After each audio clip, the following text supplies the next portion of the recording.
Bonjour à tous, bienvenue pour le Tour d'Europe de la presse. Ce mercredi 22 octobre 2014, on débute notre voyage par la France. Le Parisien juge que le PSG a réalisé le hold-up parfait contre la Poel Nicosie en Ligue des Champions. C'est Edinson Cavani qui a délivré les Parisiens à la 87e minute de jeu grâce à un but capital. De son côté, l'équipe évoque aussi les autres rencontres de la soirée. Des buts ont été inscrits en pagaille aux quatre coins de l'Europe. Par exemple, le Bayern a écrasé l'AS Rome sur le score de 7-1. En parallèle, Chelsea a dynamité Maribor 6-0, tandis que le Shakhtar Donetsk a battu le Bate Borisov 7-0. On passe la seconde avec un détour en Italie. Le Corriere dello Sport n'en revient pas.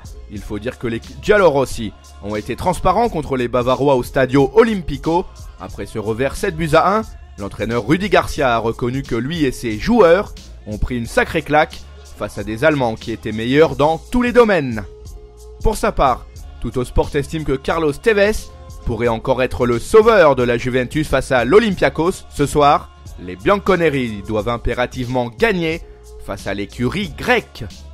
Cap vers l'Espagne, Marca et As zooment sur la rencontre entre Liverpool et le Real Madrid. Les Merengues n'ont jamais gagné à Anfield. Sur le plan individuel, Cristiano Ronaldo rêve de marquer un doublé afin d'égaler Raoul en tant que meilleur buteur de l'histoire de la Ligue des Champions. Pour l'heure, l'Espagnol domine toujours les débats avec 71 réalisations à son actif.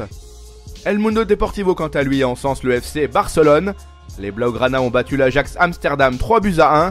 Après la défaite concédée face au PSG, Lionel Messi et consorts ont déjà redressé la barre en C1.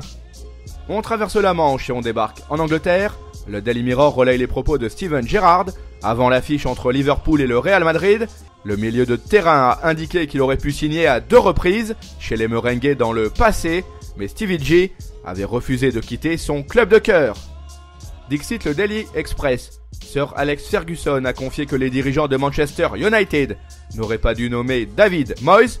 Pour l'Écossais, le costume de coach des Red Devils était trop large pour son compatriote.